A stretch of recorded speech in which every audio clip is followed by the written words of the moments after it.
kabar hari ini anak-anak? Alhamdulillah, luar biasa. Allahu Akbar.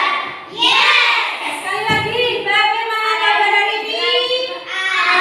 Alhamdulillah, luar biasa. Allahu Akbar. Yes. Terima kasih. Masih semangat? Masih. Coba. Mas pernah mendengar tepuk semangat? Pernah. Ada yang mau memimpin di depan? Aku. Ya. Sini nggak? Ya. Soalnya beda nggak sama punya aku dulu nanti. Coba. Ya. Semangat ya. Namanya coba berdiri dulu. Belum belajar. Tadi sudah istirahat pastinya capek ini. Coba yang keras. 1, 2, 3. Tepuk semangat.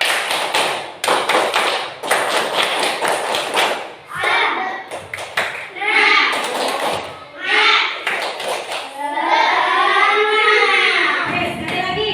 Tepuk semangat.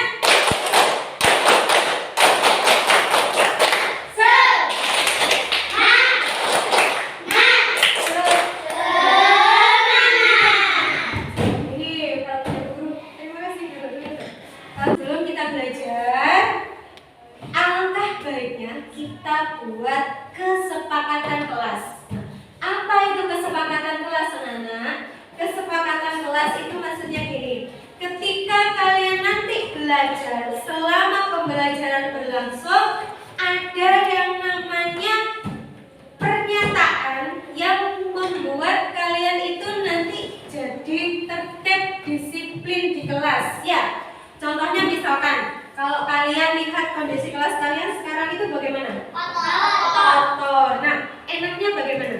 Nah, coba angkat tangan siapa yang bisa membuat kalimat, misalkan dari tata tertib ya. Bu Guru contohkan tata tertibnya, jagalah kebersihan. Nah, misalkan Bu Guru contohkan jagalah kebersihan.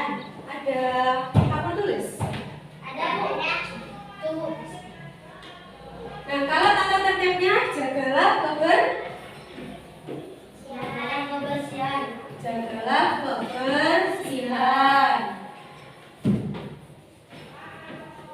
Nah, kalau ini masih kalimat perintah ya, istilahnya menyuruh. Tetapi kalau kalimat kesepakatan itu harus dengan bahasa yang sopan.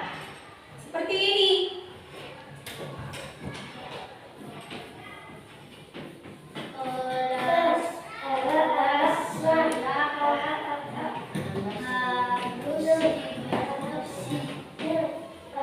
Nah, kira-kira sepakat apa tidak? Kelas saya harus bersih. Berarti kalau melihat kelas yang kotor harus diapakan? Dibersihkan dengan cara menyapu. Terus selain menyapu, membuang sampah di tempat. Nah, ini contohnya ya. Bu Guru contohkan seperti ini. Coba di sini Bu Guru punya kertas warna. Nanti kalian buat satu kalimat saja. Satu ya. Satu kalimat dulu. Kira-kira kalian itu ingin apa? Ketika kita belajar, saya ingin ini Bu Guru. Saya ingin seperti ini Bu Guru. Bisa ya? Bisa. Dicoba dulu. Pasti bisa semuanya. Jangan yang nekat ya. Berarti yang sini ya. Tapi yang nekat untuk lebar.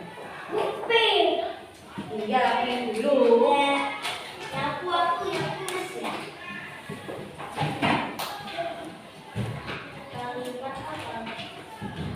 Ya, kalian inginnya apa? Kelas. Misalkan menghargai teman, menghormati teman kan boleh. Terus bekerja sama dalam kelompok boleh. Silahkan kalian tuliskan kalian inginnya apa. Gak harus sama dengan teman-temannya.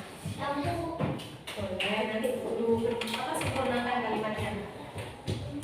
Belajar untuk menuliskan pendapat. Oke, ya sudah. Boleh di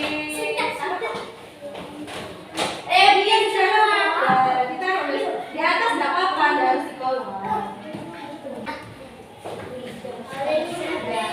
Kita tunjukkan. Ke atas nggak apa-apa ya.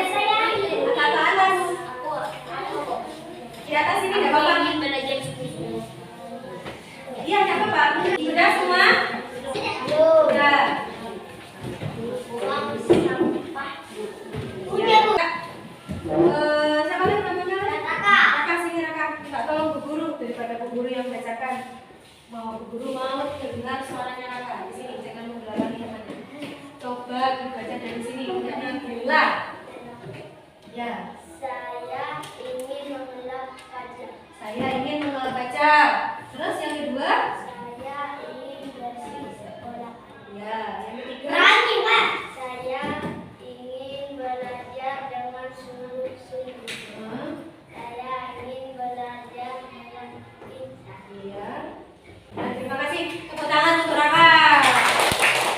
Tadi Raka sudah membantu Bu Guru membacakan. Di sini berdasarkan apa yang kalian sampaikan, Bu Guru menangkap dua nilai ya.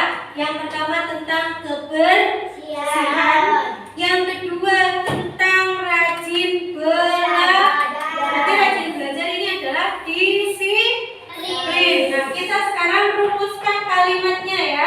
Tentang tadi yang kebersihan. Coba yang tadi belajar, ada yang berani menyampaikan kalimatnya? Setiap murid. Tadi itu ada yang menuliskan siapa ya? Mana ya? Ini Zahra bisa belajar dengan giat. Saya belajar. Diva mana Diva? Diva?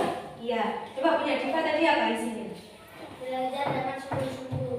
Diva mana? Ini Raka. Diva sana. Coba Diva keluarkan suaranya. Saya ingin. Ya boleh. Berarti di sini sudah.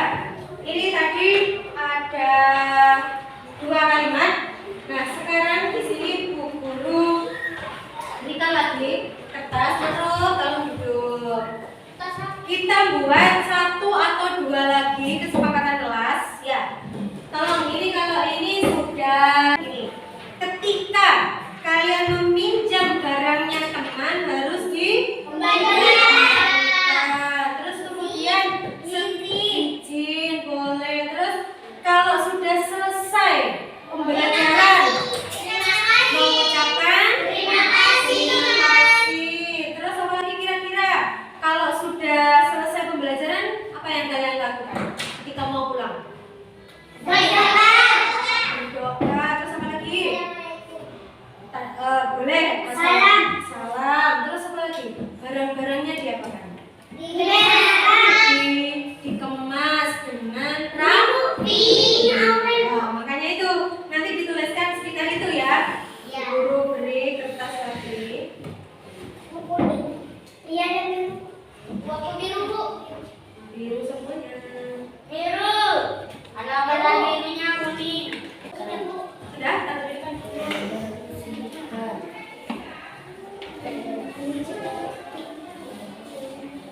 Ya, ini Diva sudah.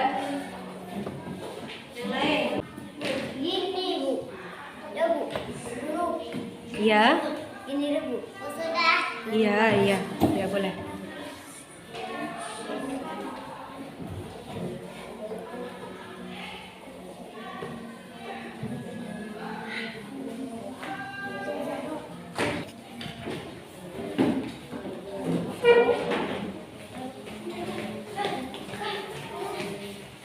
Ya, di atas. Guru kata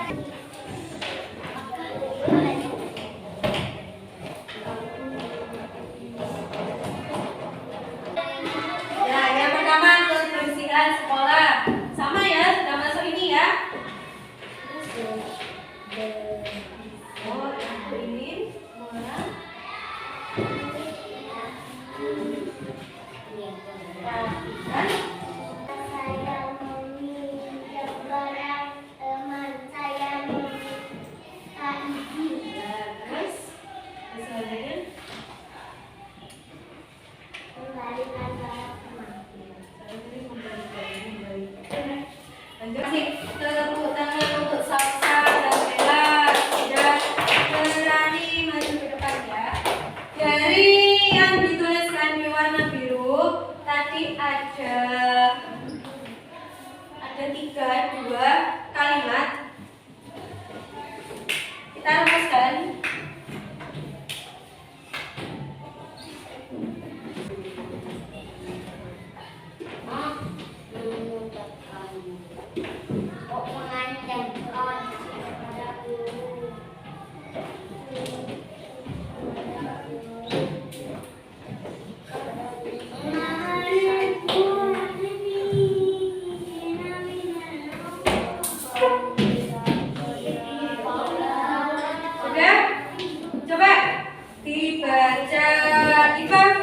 keras.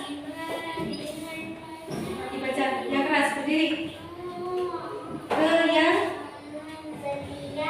Yang atas dulu. Keyakinan kelas 3.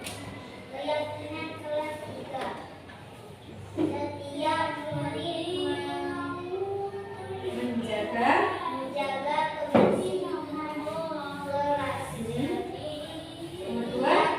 Murid belajar dengan sungguh. Oke, terima kasih.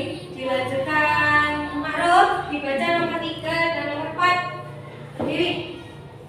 Ya, yang keras. Setiap murid mengemas rapi setiap barang-barangnya. Oke. Nomor 4. Mengucapkan terima kasih kepada guru setelah selesai pembelajaran. Oke, terima kasih. Dari keyakinan kelas yang dituliskan di depan, kalian sepakat atau tidak? Sepakat. Tepuk jempol. Jempol kanan. Jempol kiri. Oke. Sekali lagi, tepuk jempol. Jempol kanan. Jempol kiri. Oke. Tepuk tangan untuk semuanya. Terima kasih. Waalaikumsalam Hani. Mari masuk dan silakan duduk. Hani, kemarin pada saat pelaksanaan upacara, saya melihat kamu datang terlambat. Iya, Bu. Baik, tidak ada manusia yang sempurna. Setiap orang pasti pernah melakukan kesalahan. Begitupun dengan Hani. Tetapi coba Hani pikir dan renungkan. Apakah upacara bendera itu penting? Penting, Bu, seperti yang disampaikan oleh Ibu Guru bahwa kita wajib menghormati bendera merah putih sebagai lambang negara kita. Betul sekali Hani. Lalu, apakah tindakan yang kamu lakukan kemarin itu benar atau salah? Salah, Bu, saya sudah melanggar tata tertib sekolah. Mungkin Hani bisa menyampaikan alasan penyebab kemarin sampai datang terlambat ke sekolah? Saya bangun kesiangan, Bu, karena pada malam harinya saya tidur larut malam untuk menonton serial film kesukaan saya. Apakah kamu sudah menyadari dan memahami bahwa tindakan itu salah dan dapat merugikan diri sendiri dan orang lain? Saya sudah memahami dan menyadari kesalahan saya. Bu, saya mohon maaf. Untuk kedepannya, apakah Hani akan mengulangi kembali tindakan tersebut? Tidak, Bu. Jadi, apa yang bisa Hani lakukan agar tidak terlambat lagi? Apakah kamu mau mencoba bangun lebih pagi dan tidur lebih awal? Iya, Bu, saya mau mencoba bangun lebih pagi dan tidak larut malam. Tapi kalau masih sulit, saya akan meminta bantuan Ibu untuk membangunkan saya. Bagus sekali. Semoga kamu mendapatkan pembelajaran bermakna dari kesalahan yang sudah kamu lakukan. Iya, Bu, terima kasih. Sama-sama. Silakan kamu bisa kembali ke kelas sekarang. Tetap semangat untuk selalu berbuat kebaikan, khususnya mentaati tata tertib sekolah.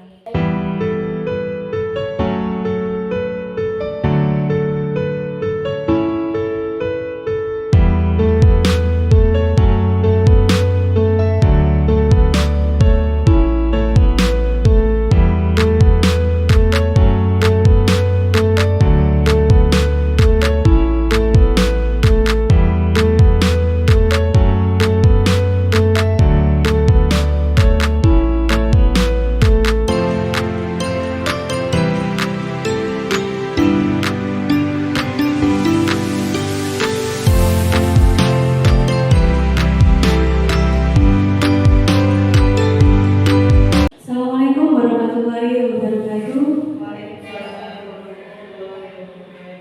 Oke, terima kasih sebelumnya atas waktu yang diberikan ini di sela-sela kegiatan kita, ya. Karena memang mulai dari kemarin saya tidak sempat dan hari ini harus menyempatkan karena besok itu tugas saya.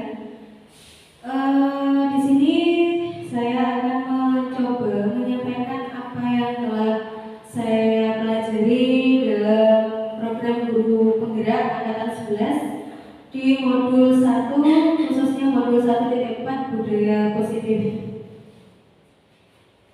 Pertama-tama, marilah kita panjatkan puji syukur kehadiran Allah Subhanahu wa taala yang telah melimpahkan rahmat serta karunia-Nya kepada kita sehingga kita dapat menjalankan tugas kita pada hari ini dengan keadaan sehat walafiat tanpa kurang suatu apapun. Kedua kalinya semoga sanjungan salawat salam selalu tercurahkan kepada junjungan kita Nabi Muhammad SAW. Sekali lagi terima kasih Bapak Ibu untuk meluangkan waktunya. Di sini saya melakukan diseminasi aksi nyata modul 1.4 budaya positif oleh saya Sinisia SPD calon guru penggerak angkatan 11 Kabupaten Jember.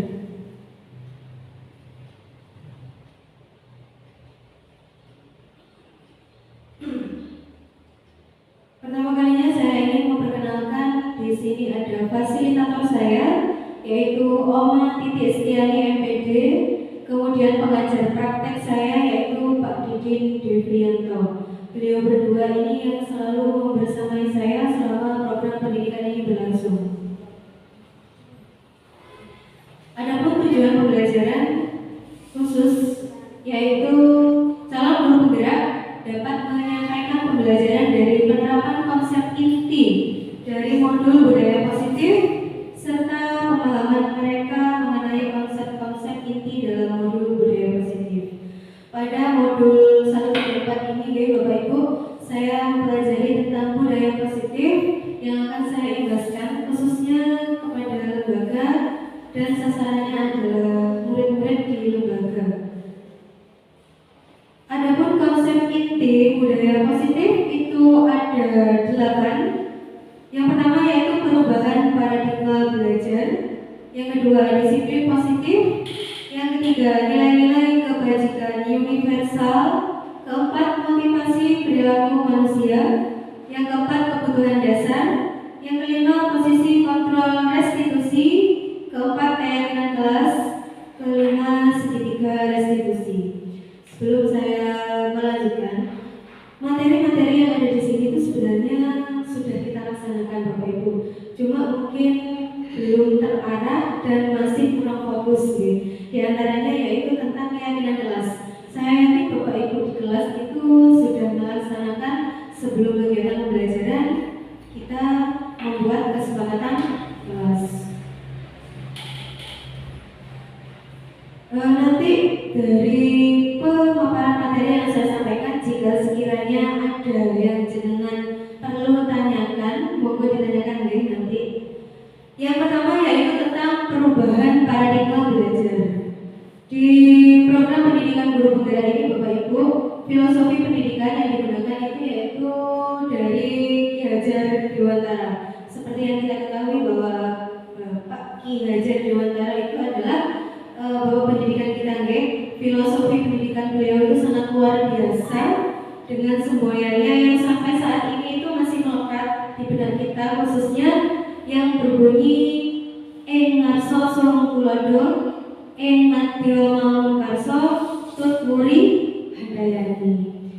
Dalam perubahan paradigma belajar, pembelajaran dengan paradigma baru merupakan pembelajaran yang dirancang berdasarkan prinsip pembelajaran berdiferensiasi, sehingga para peserta didik belajar sesuai kebutuhannya berdasarkan tahap perkembangan sesuai teori psikologi modern untuk mewujudkan profil belajar Pancasila.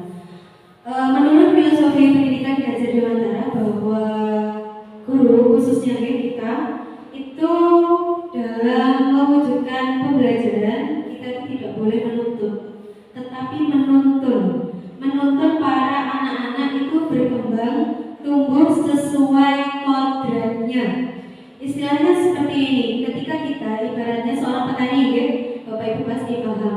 Kalau menjadi seorang petani, misalkan menanam jagung. Nah, ketika kita menanam jagung, peran kita itu kan memberi pupuk, kemudian menggemburkan tanahnya, kemudian juga mungkin mengairi. Tetapi untuk tumbuh kembangnya ke arah mana, pastinya kalau bibitnya jagung pasti tetap jagung. Tetapi jagung yang bagaimana? Jagung yang berkualitas baik atau yang kurang baik? Nah, guru-guru itu juga seperti itu. Kita tidak boleh menuntut murid-murid itu harus sesuai keinginan kita. Kamu harus jadi seperti A, kamu harus jadi seperti B. Tidak. Tetapi kita mendorong, kita sebagai fasilitator, karena anak-anak itu sejak lahir sudah membawa kekuatan kodratnya sendiri. Ketika kita menuntun mereka, kita juga harus menyesuaikan kodrat alam dan kodrat zaman. Kalau kodrat alam, seperti yang kita ketahui bahwa masyarakat sekitar kita itu mayoritas masyarakat Madura, ya. Jadi apa yang bisa kita gali dari sekitar masyarakat yang ada di sekitar sekolah itu kita kembangkan sesuai dengan pertumbuhan anak-anak. Kemudian kodrat zaman, bahwa sekarang itu perubahan teknologi itu sungguh sangat pesat, ya. Berarti kita khususnya guru itu juga harus bisa up to date istilahnya. Jadi ketika kita mengemas pembelajaran, bisa kita sisipi pengetahuan dengan teknologi-teknologi. Kemudian sesuai dengan kurikulum terbaru, kurikulum merdeka, di mana anak-anak itu memang harus merdeka belajar. Sesuai yang tadi itu. Juga tujuannya adalah mewujudkan profil pelajar Pancasila. Ada 6 dimensi profil pelajar Pancasila. Yang pertama yaitu beriman, bertakwa kepada Tuhan Yang Maha Esa dan para ulama mulia. Kemudian berkebinekaan global, bergotong royong, kreatif, bernalar kritis, dan mandiri. Untuk pembelajaran berdiferensiasi di sini maksudnya adalah sekarang Bapak Ibu kalau sesuai dengan kurikulum, Bapak Ibu guru, terutama kita sebagai guru itu sekarang pembelajarannya itu tidak boleh menggunakan metode ceramah saja, metode konvensional. Tetapi kita harus bisa komunikasi dua arah dengan anak-anak, diferensiasi. Nah, jadi kita itu sebelum pembelajaran dituntut untuk melakukan tes diagnostik awal, ya, untuk menentukan bahwa gaya belajar, minat belajar, kesiapan belajar anak-anak itu bagaimana. Karena dalam satu kelas, karakter, kemampuan, tingkat kompetensi anak-anak itu berbeda. Ada yang masih rendah, ada yang masih di taraf sedang, ada yang di taraf tinggi. Maka dari itu ketika pembelajaran tugasnya pun juga harus berjenjang, ya, menyesuaikan dengan tingkat kemampuan anak. Kemudian untuk produk hasil belajar ini juga kita bebaskan. Misalkan anak yang dengan gaya belajar visual, dengan melihat, mungkin bisa kita sediakan media pembelajaran berupa teks. Kemudian kalau mendengar, berarti harus mendengar suara-suara. Bisa kita kenalkan materi itu lewat alat mungkin radio, ya. Terus kemudian ada yang kinestetik. Kinestetik ini istilahnya tidak mau diam, berarti harus ada praktek. Itu gambaran sekilas tentang pembelajaran berdiferensiasi. Nah, ini mungkin yang masih ada di benak kita selama ini, ya, termasuk saya sendiri. Jadi kita itu sebagai guru harus bisa merubah mindset kita. Miskonsepsi tentang teori kontrol. Ilusi guru mengontrol murid, bahwa mungkin kita dulu itu masih menjadi murid, bahkan terbawa sampai sekarang, bahwa guru itu adalah sebagai pengontrol murid. Jadi murid itu harus mengikuti apa kata guru, apa yang dikehendaki oleh guru. Kemudian yang kedua, ilusi bahwa semua penguatan positif efektif dan bermanfaat. Jadi misalkan siswa ingin mendapat nilai baik itu karena adanya penguatan positif. Misalkan kita iming-imingi hadiah, kemudian kita iming-imingi diberi sesuatu yang mungkin bermanfaat bagi anak-anak. Kemudian yang ketiga, ilusi bahwa kritik dan membuat rasa bersalah mampu menguatkan karakter. Seperti yang kita ketahui bahwasanya ketika anak-anak itu melakukan sebuah pelanggaran, ya, di kelas utamanya, ketika guru itu sudah marah-marah kemudian memberikan kritik kepada anak-anak, kita anggap bahwa hal itu bisa membuat anak itu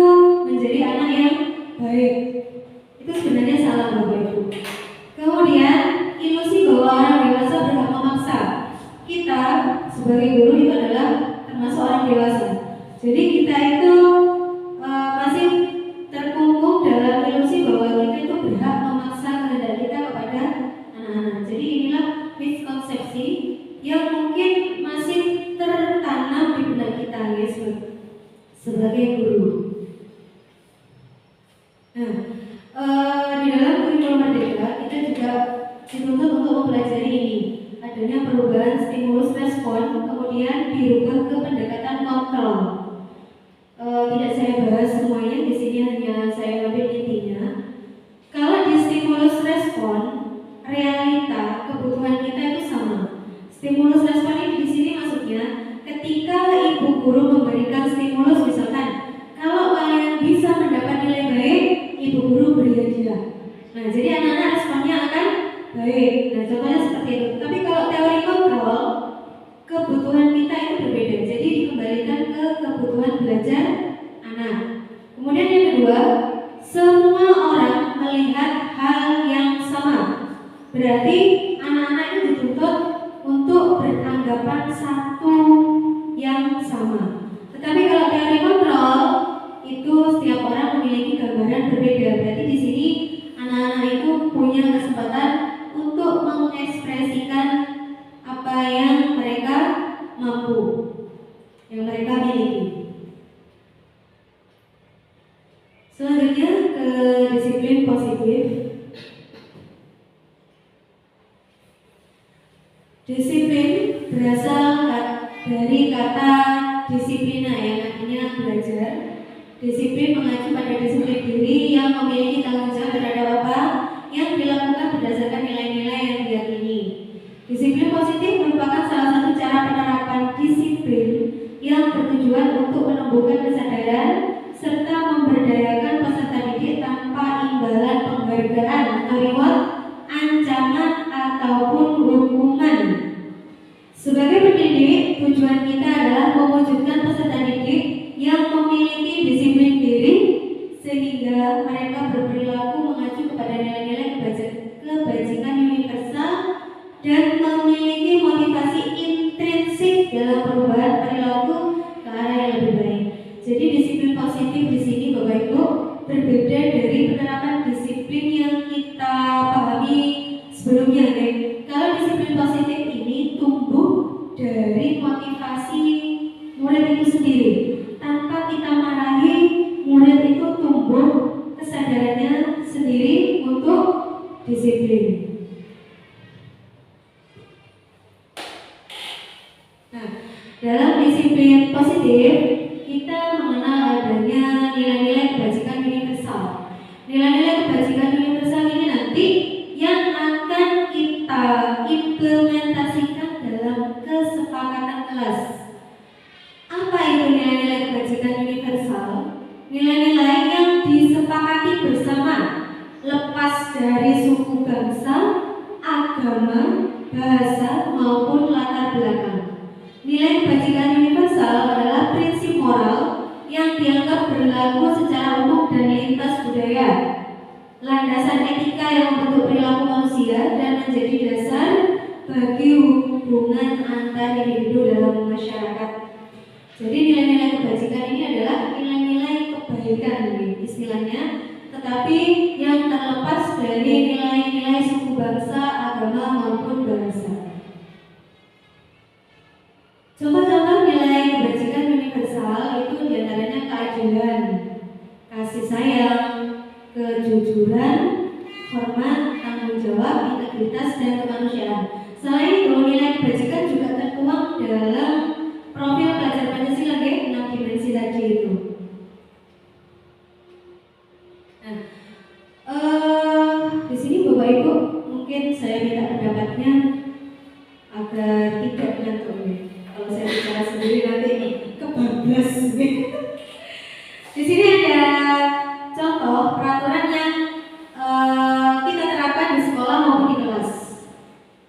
Saya minta nanti mungkin dari Bapak Ibu bisa menyebutkan.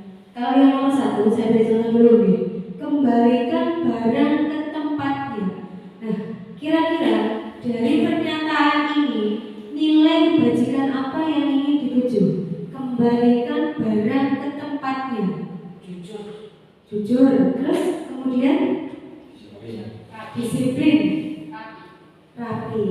Nah, boleh dari kejujuran, kerapian, kedisiplinan itu bisa kita jadikan dalam satu payung, dalam satu naungan, istilahnya menuju ke arah kedisiplinan, kedisiplinan siswa. Jadi pendidik siswa itu ketika sudah memakai barang apapun harus kita kembalikan ke tempatnya agar ketika anak-anak itu ingin memakai lagi, mengambil lagi, tidak perlu mencari-cari, tetapi langsung menuju ke tempatnya. Jadi nilai kebajikan yang dituju di pernyataan pertama itu adalah kedisiplinan, okay?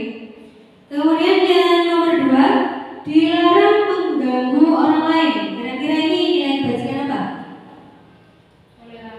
Toleransi. Terus mungkin ada lain lagi. Dilarang mengganggu orang lain. Ya. Menghargai. Atau istilahnya empati, ya Pak. Ya, bisa kita kunci toleransi, empati itu saling menghargai. Kemudian yang nomor 3, hadir di sekolah 15 menit sebelum pembelajaran dimulai. Disiplin. Terus kemudian Bu, mungkin ada lain lagi. Hadir di sekolah 15 menit. Ada nilai saling menghargai tidak? Ada nggak? Menghargai Bapak Ibu guru pastinya. Oke. Berarti kedisiplinan, kemudian juga saling menghargai. Selanjutnya, dilarang melakukan kekerasan. Nilai kebajikannya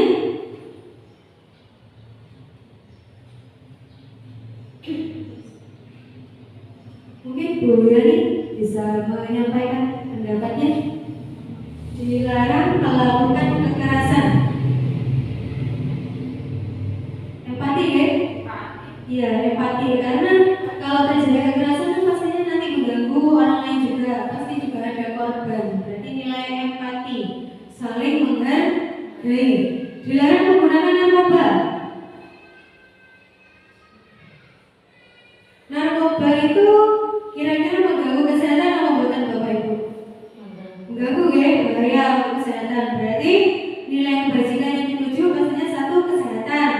Kemudian juga keselamatan. Bergantian atau menunggu giliran. Nilai kebajikannya sabar. Terus kira-kira Bu Husnul apa lagi? Disiplin. Empati, ya, saling menghargai juga. Dilarang merokok. Apa ini nilai kebajikannya? Kesehatan. Gunakan masker. Kesehatan, ya. Dan empati, ya, kita juga melindungi orang lain, ya. Berjalan di kelas dan koridor. Nilai kebajikannya ini berarti mengarahkan anak-anak itu berjalan di sesuai. Maksudnya kalau di kelas itu di sini di terasnya, gitu. Berarti keselamatan, ya, keselamatan saling menghargai. Terima kasih Bapak Ibu. Kemudian kita lanjutkan motivasi perilaku manusia. Setiap perilaku manusia, termasuk kita Bapak Ibu guru bahkan murid, itu ada motivasi, dorongannya. Kenapa melakukan hal seperti itu? Yang pertama, untuk menghindari ketidaknyamanan atau hukuman. Yang kedua, untuk mendapatkan imbalan atau penghargaan dari orang lain. Yang ketiga, untuk menjadi orang yang mereka inginkan dan menghargai diri sendiri dengan nilai-nilai yang mereka percaya. 2 nilai yang teratas, ini adalah motivasi ekstrinsik. Berarti mereka itu melakukan perilaku karena ada sesuatu hal, mungkin ketidaknyamanan, mungkin ingin mendapatkan penghargaan, imbalan. Jadi karena situasi di luar diri pribadi. Sedangkan motivasi yang terbaik itu adalah yang ketiga, yaitu ingin menjadi orang yang diinginkan, kemudian menjadi orang dengan nilai-nilai yang mereka percaya. Ini adalah motivasi terbaik. Jadi motivasi yang timbul dari diri sendiri. Selanjutnya, kebutuhan dasar manusia. Adanya motivasi perilaku manusia itu karena ingin memenuhi kebutuhan. Kebutuhan manusia adalah segala sesuatu yang dibutuhkan oleh manusia untuk mempertahankan keseimbangan kondisi fisiologis dan psikologis yang bertujuan untuk mempertahankan kehidupan dan kesehatan.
Kesenangan. Biar gak ngantuk. Jam-jam rawan ini. Kan kalau diberi pelajaran, kalau dalam pembelajaran bisa mengerjakan sesuatu terus banget. Bu, lagi bu. Tuh, kayak tadi itu udah berubah 90%. Ya. Berarti karena senang akan mata pelajaran tertentu. Oke. Terus mungkin gini, saya juga menambahkan, mungkin di kelas anak-anak itu terdorong belajar karena senang dengan guru A. Nah, misalnya seperti itu nih. Jadi kadang anak-anak itu ada yang seperti itu, semangat belajar karena mungkin senang. Apalagi kelas 1 kemarin saya lihat anak-anak itu manggilnya Miss Dian. Nah, mungkin hanya dari kata-kata sederhana itu, Miss Dian, anak itu jadi senang ke Bu Mila gitu. Terus kemudian kita lanjutkan kasih sayang dan rasa diterima. Mungkin saya minta pendapatnya Bu Futma. Kasih sayang dan rasa diterima itu kalau untuk anak-anak itu contohnya perilakunya seperti apa Bu? Ya, kasih sayang dan rasa diterima. Intinya ingin cari perhatian istilahnya. Capai gitu. Oke, mungkin seperti apa Bu? Bisa dicontohkan perilakunya, perilakunya anak itu kalau di kelas itu. Pasti jenengan ini menemui pasti. Iya. Contohnya seperti apa Bu? Ya, mereka ingin diperhatikan ketika Belajar ini. Maksudnya di sini kasih sayang dan rasa diterima itu mungkin gini gitu. Ketika di rumah kurang kasih sayang orang tua, jadi pelampiasannya kepada ibu guru. Kenakalan anak-anak itu tidak semua itu karena kenakalan, Bapak Ibu murni kenakalan, tetapi bisa saja didorong karena ingin cari perhatian kepada Bapak Ibu gurunya. Saya melakukan pelanggaran seperti ini, nanti saya pasti dipanggil Bapak Ibu guru. Nah, di sini nanti saya ditanyai gini-gini, pasti nanti saya disampaikan ke orang tua saya. Nah, dari itulah mungkin anak-anak itu nanti bisa diperhatikan orang tua di rumahnya. Nah, seperti itu kebutuhan dasar manusia akan kasih sayang dan rasa diterima. Selanjutnya kebebasan. Mungkin Bu Yani bisa menyampaikan pendapatnya tentang kebebasan. kebebasan dalam proses pembelajaran. Ya, mungkin anak-anak itu ada tingkah laku yang mungkin nyeleneh lah bahasanya, tapi mengarah ke kebebasan. Berarti ini tidak mau dikekang. Jadi ketika misalnya pas ketika belajar itu, Bu ini yang gimana? Saya gini aja ya Bu, saya tulis ini seperti itu. Ya. Jadi gurunya itu memberikan kebebasan, ya sudah, yang penting udah selesai. Ya bagaimana caranya terserah anak-anaknya. Iya, kebebasan itu berarti dia itu tidak mau dikekang dengan aturan A dan B. Misalkan ada tata tertib itu mesti melanggar aja, seperti yang kita temui di sekolah kita misalnya. Apalagi kalau sudah jam istirahat pertama, anak-anak banyak yang mengeluarkan seragamnya itu. Nah ya itu, salah satunya memang mereka ingin bebas. Kemudian yang kelima ini bertahan hidup, Bapak Ibu. Bertahan hidup ini pasti fokusnya ketika kita mempertahankan hidup kita, ya kebutuhan pokok itu. Dari kelima kebutuhan dasar ini menurut Bapak Ibu, kira-kira yang terpenting, yang paling utama itu yang mana? Kira-kira kasih sayang dan rasa diterima itu dari Bu Husnul. Ini kalau dari Bu Mila, kira-kira menurut Bu Mila itu yang paling utama yang mana? Dari kelima kebutuhan ini. Kebebasan. Kalau Bu Mila berarti kebutuhan dasarnya kebebasan. Pak Parno? Kebebasan. Kira-kira Pak, kalau kebebasan terpenuhi, butuh tidak bertahan hidup? Butuh tidak kita bertahan hidup? Kita butuh ya? Oke. Butuh tidak kita diterima? Butuh tidak kita kasih sayang? Kita butuh ya. Jadi sebenarnya memang kebutuhan dasar tiap orang itu berbeda-beda. Mana yang menonjol? Tetapi dari kelima kebutuhan ini sebenarnya semua saling terkait, Bapak. Semua saling terkait, semua penting. Misalkan saya sudah bertahan hidup, tetapi kalau saya tidak punya keluarga, tidak mendapat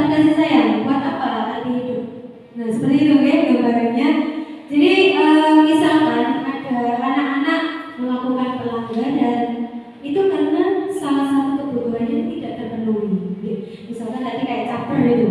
Itu karena memang kasih sayang mungkin di rumah itu kurang. Jadi pelampiasannya larinya kepada bapak ibu gurunya. Kemudian di sini kita juga dikenalkan tentang hukuman, konsekuensi, dan restitusi. Sampai hari ini kita itu masih terbelenggu dengan istilah hukuman. Misalkan anak-anak itu sudah melakukan pelanggaran tata tertib, kita beri hukuman. Kemudian kalau di kelas 6 kita beri hukuman. Sebenarnya itu dampaknya sangat luar biasa, Bapak Ibu. Kalau kita beri hukuman. Kenapa? Nah, perbedaannya di sini. Hukuman itu tidak terencana atau tiba-tiba. Murid tidak tahu apa yang akan terjadi atau tidak dilibatkan. Bersifat satu arah, berupa tindakan fisik dan logis. Nah, misalkan ketika kita sebagai guru melihat ada murid yang melanggar tata tertib, kita pasti terpicu emosinya dulu nih. Kemudian ada rasa, oh nah ini harus dihukum. Kita beri hukuman, tujuannya sebenarnya yang baik agar anak-anak itu jerah, berperilaku lebih baik, tetapi dampaknya itu tidak baik ternyata. Nah, maka dari itu ada konsekuensi. Daripada kita memberi hukuman, lebih baik kita beri konsekuensi. Nah, konsekuensi ini nanti juga ada hubungannya dengan kesepakatan kelas, Bapak Ibu. Kalau konsekuensi itu terencana, disepakati sesuai peraturan. Kemudian murid tetap dibuat tidak nyaman, sikap guru selalu memonitor murid. Kalau konsekuensi itu tingkatannya lebih baik daripada hukuman, tetapi ini juga ada dampak. Murid tidak nyaman karena ada konsekuensi yang harus diterima. Kalau tingkatannya paling tinggi dan paling baik itu adalah restitusi. Restitusi itu di sini itu seperti halnya tindakan mendisiplinkan murid, tetapi lebih bersahabat tindakannya. Di sini proses menciptakan kondisi bagi murid untuk memperbaiki kesalahan, adanya proses kolaboratif yang mengajarkan murid untuk mencari solusi sendiri. Nah, di sini nanti saya contohkan. Kemarin saya buat segitiga restitusi ya. Mungkin memang tidak efektif, kurang efektif kalau di realitanya Bapak Ibu. Karena mungkin dengan kata-kata seperti itu tidak membuat jeda. Kita tidak terlepas dari hukuman, tetapi alangkah baiknya sebelum kita memberikan hukuman psikis atau fisik, ketika kita bisa menempuh proses restitusi, kita tempuh proses restitusi. Nah, di sini nanti juga saya minta pendapatnya dari Bapak Ibu guru. Di sini itu kita dikenalkan tentang posisi kontrol guru. Maksudnya di sini adalah ketika kita mengontrol anak-anak. Ada penghukum, pemantau, pembuat merasa bersalah, kemudian juga ada teman dan manajer. Sebenarnya ini sudah ada di diri kita Bapak Ibu. Tinggal kita membenahi saja. Takutnya kita masih salah arah. Karena saya sendiri pun ternyata masih salah arah. Misalkan ketika anak melakukan kesalahan ya, misalkan kita pakai bahasa seperti ini. Ayo Lando, seperti tadi yang kata bos begitu. Ayo Lando, dikerjakan. Nah, bahasanya halus gitu. Ayo Lando, dikerjakan. Nanti nilainya biar bagus. Nah, itu sebenarnya bukan posisi kontrol yang baik ternyata Bapak Ibu. Itu adalah posisi bisa masuk ke pemantau, bisa masuk ke pembuat merasa bersalah. Karena itu masih ada dampaknya, masih ada dampak ke belakangnya. Saya definisikan satu persatu ya. Biar Bapak Ibu itu punya gambaran yang jelas. Kalau penghukum di sini itu ketika melihat murid melakukan pelanggaran, dia itu tidak mau tahu alasan anak, tidak mau menerima alasan anak, langsung memberi hukuman, begitu saja. Kata-kata yang bisa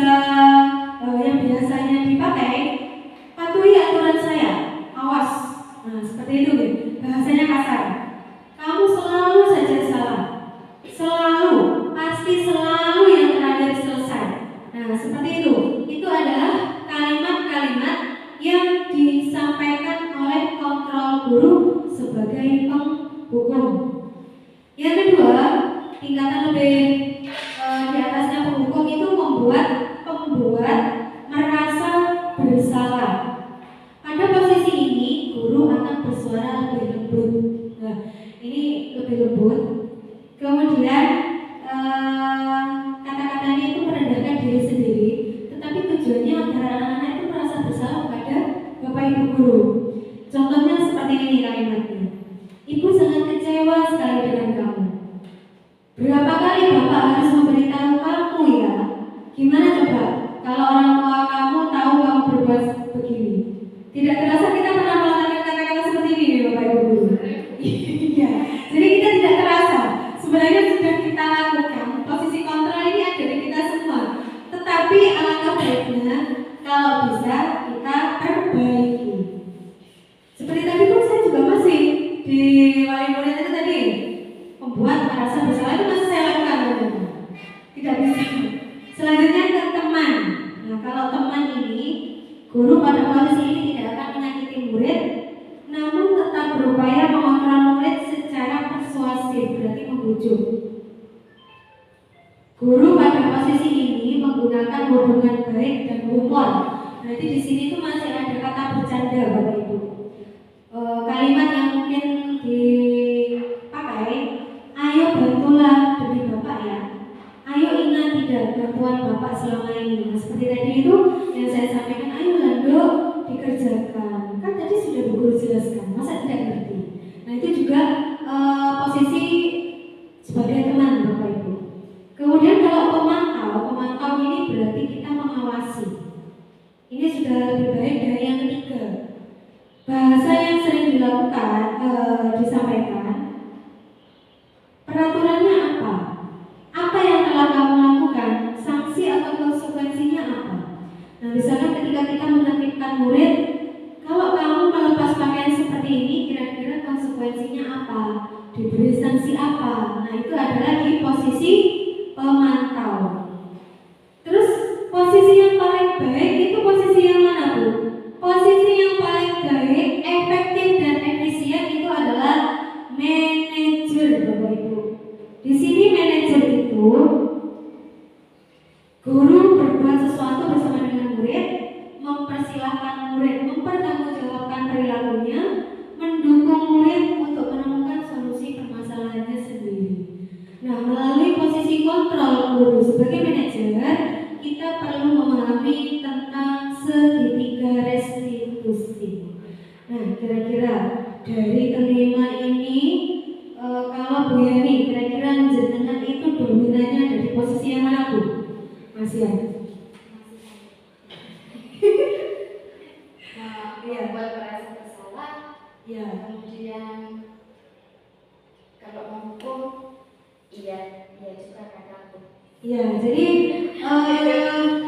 kalau saya rasa kita itu sekarang ya, karena adanya kurikulum merdeka itu mungkin kalau penghukum sudah tidak ada. Menghukum secara fisik. Iya, fisik sudah ada. Iya, sudah ada. Tapi mungkin lebih ke pembuat merasa bersalah. Karena saya sendiri juga dominan di situ. Kalau Pak Parno mungkin kan Pak Parno ini sering di luar ruangan beda dengan kita. Mungkin anak-anak kan merasa lebih nyaman kalau di luar ruangan Pak. Mungkin Pak Parno lebih dominan di mana posisi kontrolnya Pak? Teman. Oh iya, sebagai teman. Ya. Tetapi alangkah baiknya kalau kita belajar ke posisi manajer ya Pak. Tapi masih sulit Pak.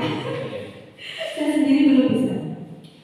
Kalau ke manajer biasanya itu kata-katanya seperti ini. Jika kamu meyakininya, apakah kamu bersedia memperbaikinya? Jika kamu memperbaiki ini, hal ini menunjukkan apa tentang dirimu? Itu bahasa-bahasa yang dipakai oleh manajer. Nah, di sini Bapak Ibu, kita sebelum belajar dengan anak-anak itu kan alangkah baiknya membuat kesepakatan kelas. Kemarin di PMM pengelolaan kinerja di tahap 1 ya, ada tentang ini ya, kinerja kesepakatan kelas. Nah, ternyata memang ini disarankan Bapak Ibu. Kenapa kita membuat kesepakatan kelas daripada tata tertib? dari kita nih. Kita yang membuat, tujuannya untuk anak-anak berdisiplin. Kalau keyakinan kelas ini sebenarnya sama. Tujuannya adalah mendisiplinkan anak-anak. Tetapi kalau keyakinan kelas ini kita itu menyepakati dengan anak-anak. Jadi anak-anak itu maunya apa, ya itulah yang dikerjakan, bukan dari kita secara sepihak. Dan keyakinan kelas ini bisa diturunkan dari tata tertib yang ada di sekolah. Keyakinan kelas ini pun tidak mesti harus di kelas berbeda. Ketika kita forum seperti ini rapat, kita seharusnya juga buat keyakinan kelas. Misalkan ketika forum rapat seperti ini, ketika pemateri menyampaikan materi, Bapak Ibu peserta ini menyimak dengan baik, misalkan seperti itu. Terus kemudian ketika pemateri menyampaikan pertanyaan, peserta wajib menyampaikan pendapat. Seperti itu keyakinan Bapak Ibu. Nah, di sini ya, keyakinan kelas adalah seperangkat nilai dan prinsip yang disepakati bersama antara guru dan siswa dalam sebuah kelas.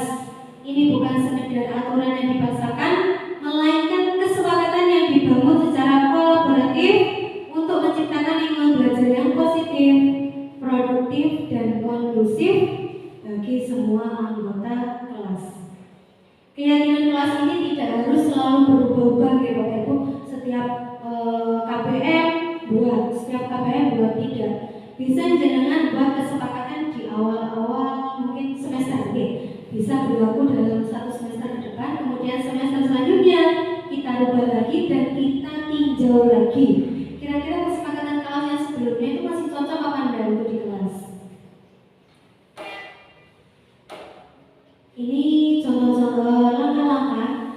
Saya kira Bapak Ibu itu sudah paham, cuma kita luruskan. Jadi ketika membentuk keyakinan kelas itu, kita persilakan dulu anak-anak itu menyampaikan pendapatnya.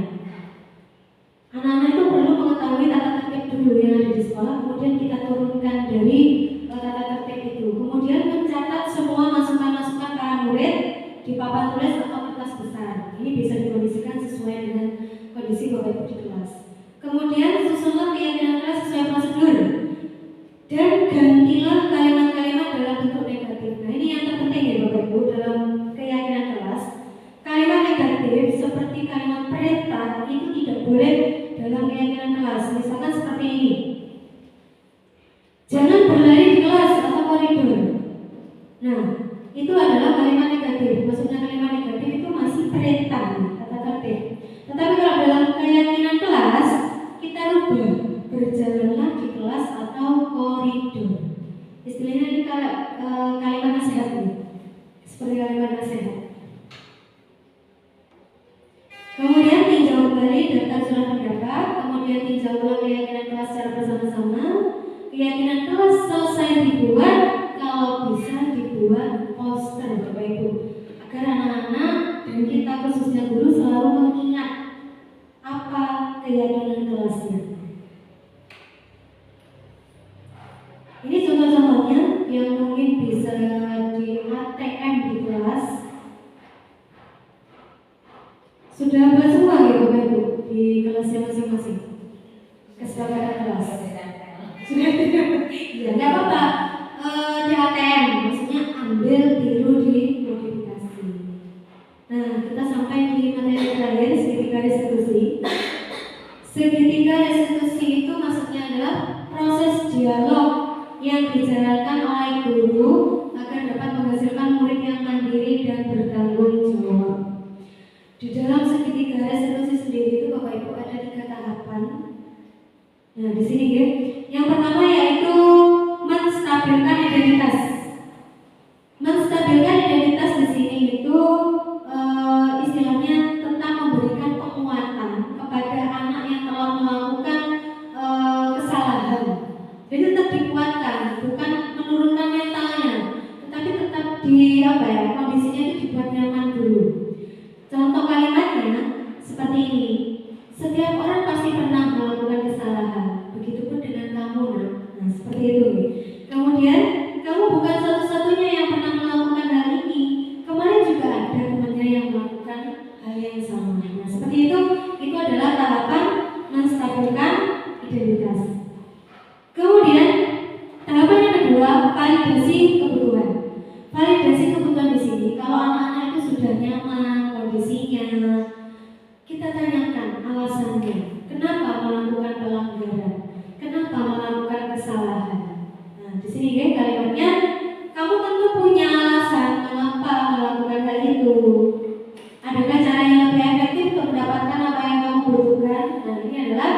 tahapan validasi kebutuhan. Yang ketiga, menanyakan keyakinan. Menanyakan keyakinan di sini, kalau anak-anak itu sudah mau menyampaikan alasannya kenapa, kita kembalikan ke kesepakatan kelas Bapak Ibu, keyakinan kelasnya. Jika melakukan pelanggaran, konsekuensi apa yang akan diterima? Misalkan seperti kemarin saya mencontohkan Hani kelas 6 itu pernah terlambat Pak ketika upacara. Alasannya itu tidur larut malam, jadi bangun kesiangan. Jadi kita tanyakan kira-kira apa yang bisa kamu lakukan untuk memperbaiki kesalahan. Jadi dikembalikan ke anaknya. Bukan kita menentukan hukumannya, tapi kita kembalikan ke anaknya. Kira-kira dia mau memberi solusi apa? Solusi penyelesaian apa? Seperti itu, ya. Nah, di sini saya punya contoh video, monggo kita simak sebentar. Nah, di sini ini penerapan pembuatan keyakinan kelas. Semoga bisa diputar ini. Keluar-keluar ini. Bisa. Udah ada suaranya nih. Sebentar. Saya sambungkan.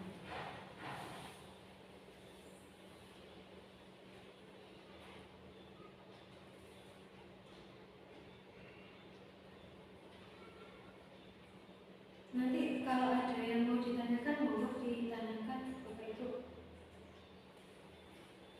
Mungkin ke keyakinan kelasnya sama segitiga restitusi ini.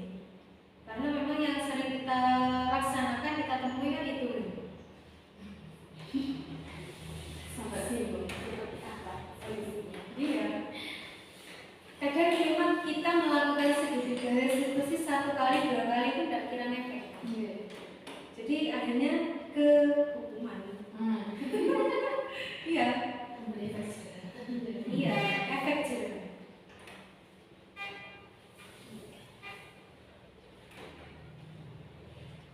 Ini namanya kan? DT 1511. Sama. Ya, ini kan? Iya.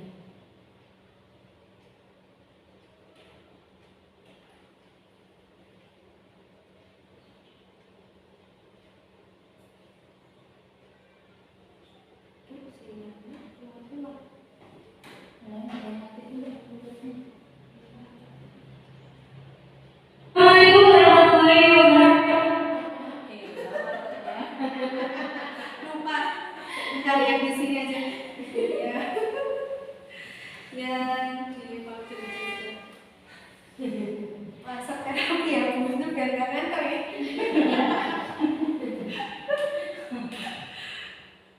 Keyakinan kelas.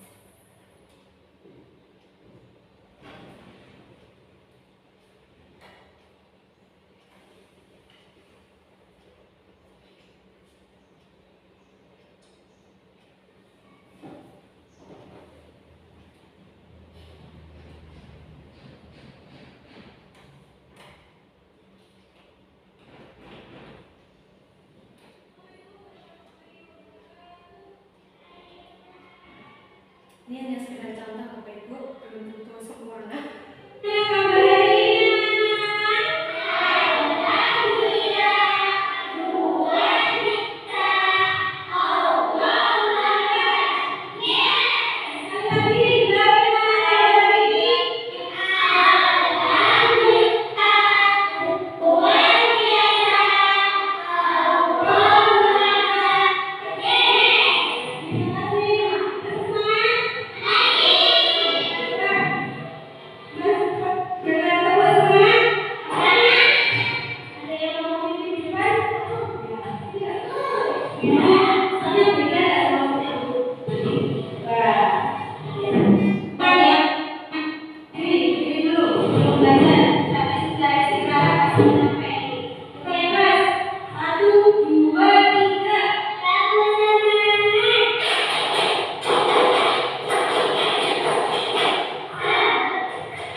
Bisa ya?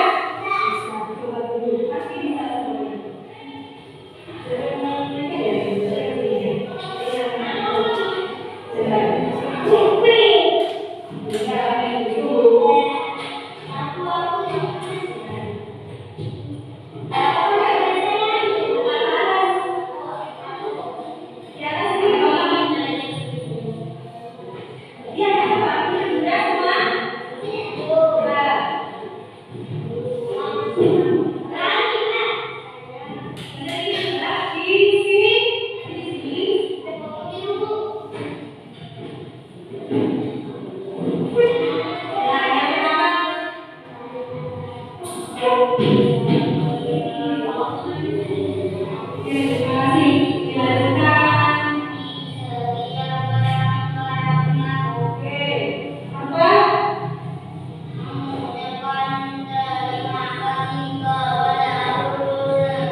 Membuat kesepakatan kelas. Memang alangkah baiknya kalau kita itu membuat kesepakatan kelas. Kita kembali.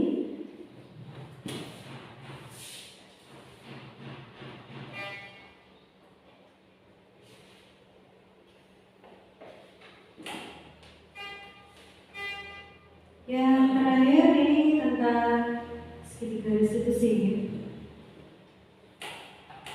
Saya contohkan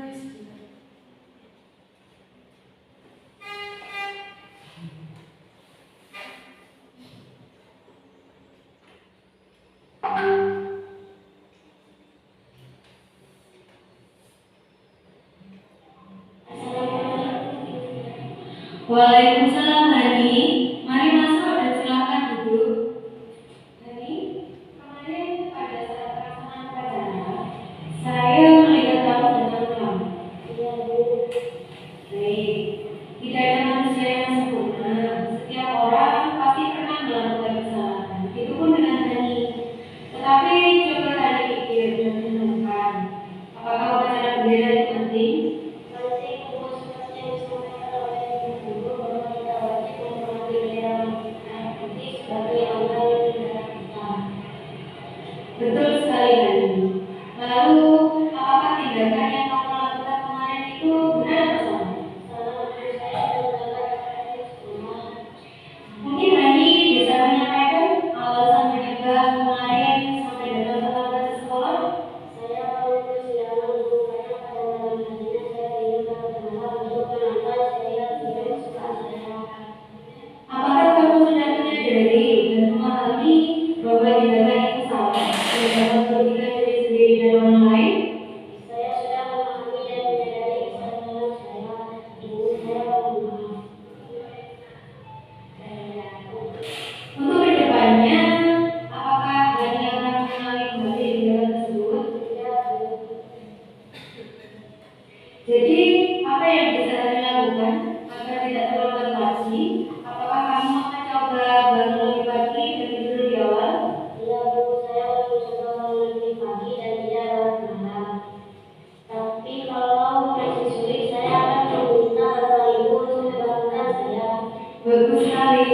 Semoga kamu mendapatkan pembelajaran bermakna dari kesalahan yang sudah kamu lakukan. Iya, Bu, terima kasih. Sama-sama. Silakan kamu bisa kembali ke kelas sekarang. Tetap semangat untuk selalu berbuat kebaikan, khususnya saat kita berada di sekolah. Baik, Bu. Boleh.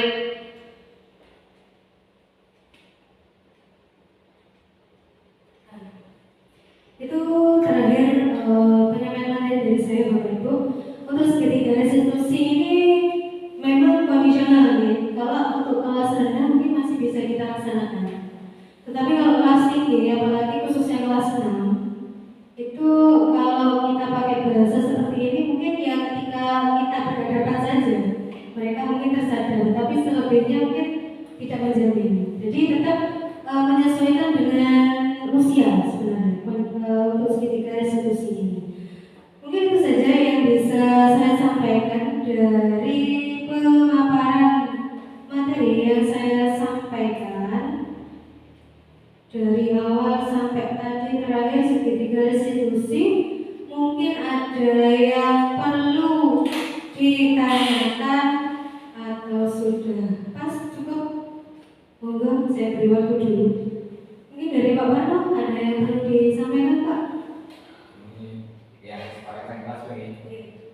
Ini selain ditulis ya, kita harus sering juga mengingatkan. Kalau ditulis itu cuma sekedar tulisan. Pajangan. Oke, terima kasih Pak. Benar Pak Warno, kemarin itu pun ketika saya di kelas 3 nih, setelah praktek seperti itu, ya masih kurang berjalan maksimal ya Pak. Memang kekuatan antara tata tertib dengan kesepakatan kelas itu masih ya belum bisa mengikat secara pasti ya Pak. Ya itulah sebagai guru Pak. Peran kita sebagai guru, kita tidak boleh jenuh bahkan mungkin merasa capek ya, untuk selalu mengingatkan anak-anak. Ketika diingatkan aja masih seperti itu Pak, apalagi kita biarkan. Terima kasih sarannya Pak Pano. Mungkin dari Bu Guru yang lain, Bu Wisnu, ada yang disampaikan? Bu Sampun, Bu Bila, cukup, Bu Putma, jelas ya. Bu Yani sudah cukup? Atau ada yang ditanyakan? Terkait dengan kedisiplinan ya Bu. Seperti yang sudah disampaikan tadi itu, anaknya dipanggil kemudian ditanya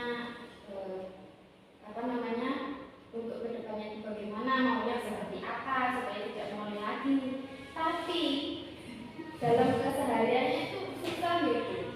Terus sudah istilahnya itu sudah komunikasi juga dengan orang tua, juga disering datangi, visit ke rumahnya, tapi tetap seperti itu. Nah, itu solusinya itu seperti apa gitu?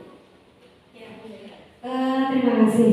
Memang kalau prakteknya, realitanya, saya sendiri juga merasakan. Seperti yang saya dapat juga di pembahasan kemarin, untuk segitiga restitusi itu memang perlu kita laksanakan, tetapi tidak harus bertahap. Sebenarnya kalau alurnya itu, saya yakin Bapak Ibu Guru sudah melaksanakan semua.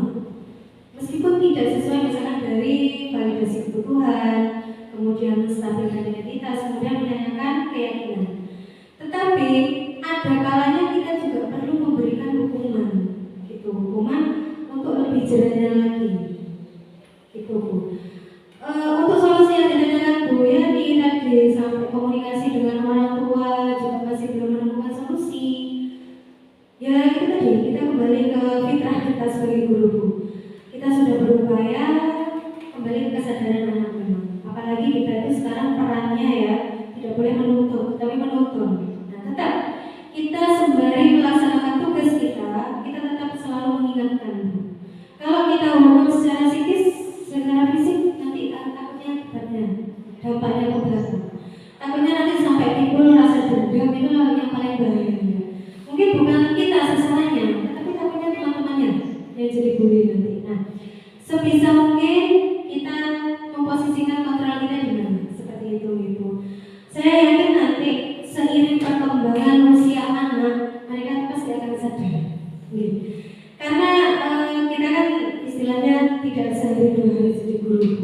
Pasti nanti jenengan sekarang pun sudah punya alumni.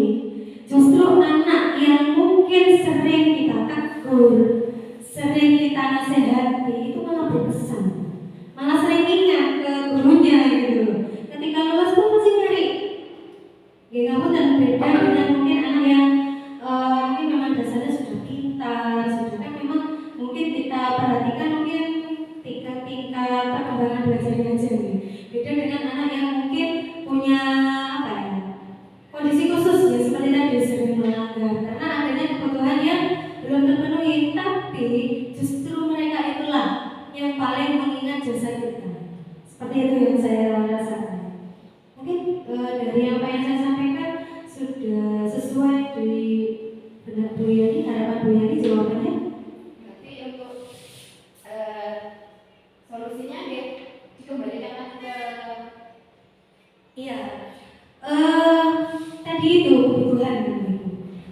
ketika anak melanggar tata tertib, melakukan kesalahan karena memang ada kebutuhan yang belum terpenuhi. Misalkan tadi kenakalan yang Bu Yani sampaikan, kita kan sudah berusaha mengobati.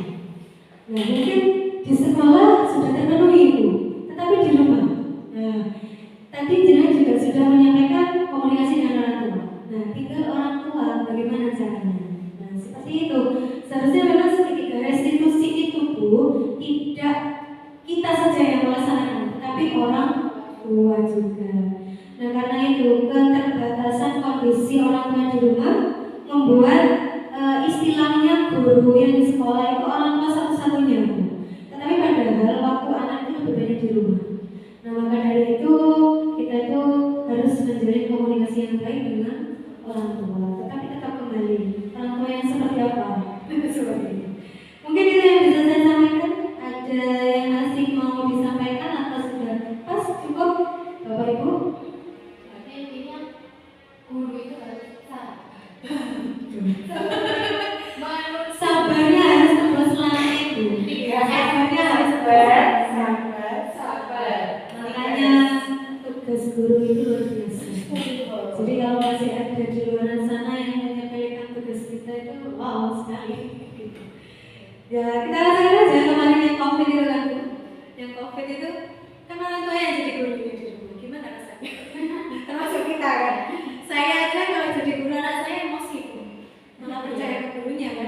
Makanya itu. Jadi guru itu sesuatu apa ya? Prestis yang luar biasa. Ya sudah mungkin itu saja yang bisa saya sampaikan Bapak Ibu. Semoga apa yang saya sampaikan ini setidaknya bisa merubah mindset kita, ya. Mindset kita sedikit demi sedikit. Karena perubahan itu tidak bisa secara instan, tapi pelan-pelan pasti. Gitu ya. Ya terima kasih. Semoga bermanfaat. Semoga kita dapat melaksanakan amanat kita, tugas kita dengan sebaik-baiknya, ya. Karena kita itu punya tanggung jawab besar, yaitu anak-anak. Terima kasih Bapak Ibu atas waktunya. Jika ada pernyataan